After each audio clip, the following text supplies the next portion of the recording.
Hey everybody, Rob DeLessio, Taste of Retirement, and today what we're doing is an East Coast classic, Maryland lump-style crab cakes over a bed of wilted spinach with a little drizzle of toasted sesame oil. Come on, let me show you how it's done.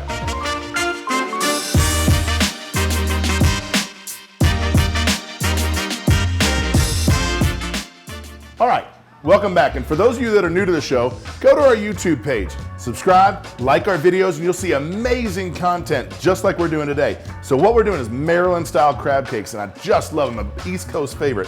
What we're gonna do, we use lump crab, about a pound of lump crab, and I also added a little bit of backfin, and if you can't find backfin, no big deal, it just adds a little more of that crabby flavor to it.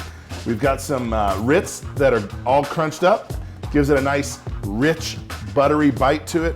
We've got a little chopped parsley, a couple eggs that'll help bind everything together, some mayonnaise, some Dijon mustard, and some Worcestershire. So what we're gonna do, we're just gonna throw the eggs in first. Then we'll throw about, let's go with a half a cup of mayonnaise. You can always add more, remember you can't add less. And then I want about 3 or 4 tablespoons of Dijon mustard. You really want a nice bite on the back end of that. A few dashes of Worcestershire sauce, and if you say that better than me, let us know. That's how I say it. And then where you really get that East Coast, that Maryland type flavor, Old Bay. Old Bay is just awesome. It's awesome on everything, just about. Maybe not cheesecake.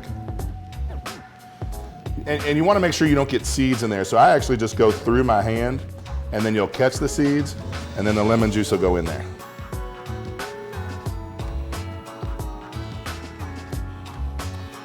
All right, let's mix that all together.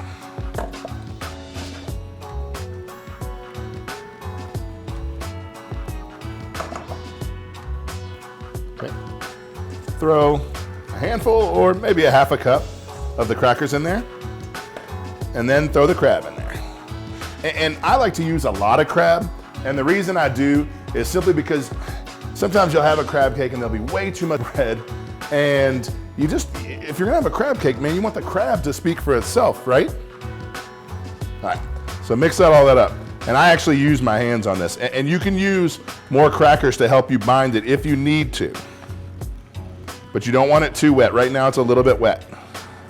We've got a pan going, and we're using canola oil on that. You never want to use olive oil or butter or anything like that because of the smoke point being so low.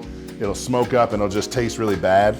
So you want to use like a canola oil, something that's got a high smoke point. Just fold that in. Add some parsley for color.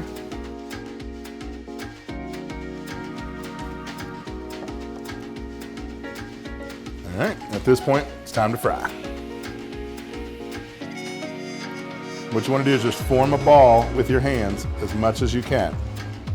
It's still a little bit wet, but that's okay. And let's go to the pan.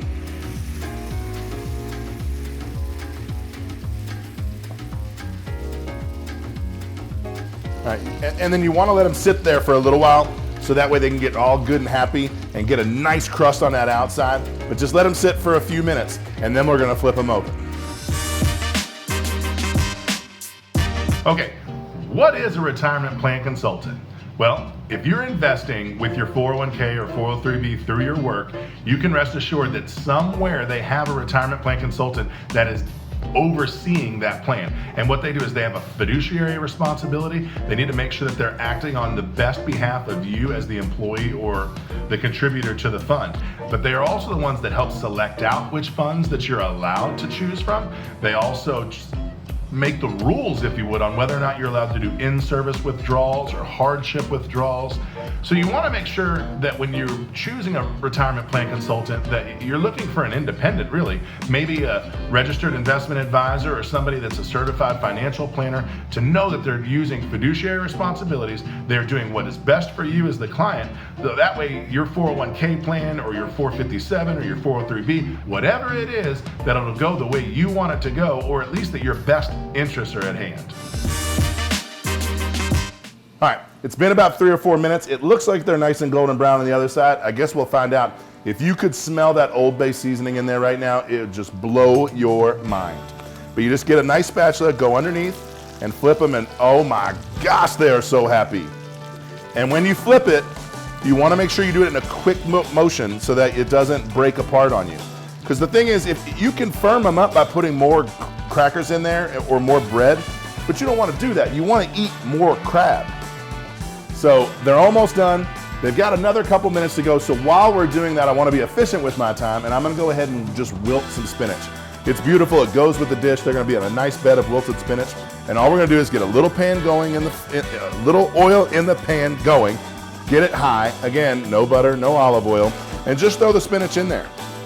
They'll make a lot of crackling noises, and all that crackling noise, what it is the water in the spinach mixing with the oil. And oil and water, like my children, they don't get along. We're just gonna season it a little bit, kosher salt, and then a drizzle of sesame oil. Toasted sesame oil is just amazing.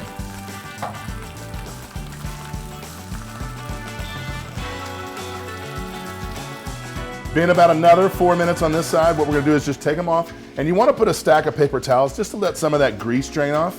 And then what we're gonna do is after that, we'll get the spinach over, we'll plate it up, and then we're just gonna wrap a bow on it. Spinach is wilted. The crab cakes, we've let all the fat drain out, and what we're gonna do is we're just gonna plate it up. Then somebody's gonna eat it. And I like to make the presentation look good, so I use what we call negative plate space, which means you're gonna leave a lot of open plating. So stack that nest on there. And then these are cool enough that I could touch. You take the crab cake, throw it on there. A little bit of parsley, just again for some color, some garnish. And now it's time to eat. And there you have it, the quintessential East Coast favorite, Maryland lump-style crab cake over a bed of wilted spinach with a drizzle of toasted sesame oil. Remember, go to our page and subscribe. I'm Rob D'Alessio, and this was A Taste of Retirement.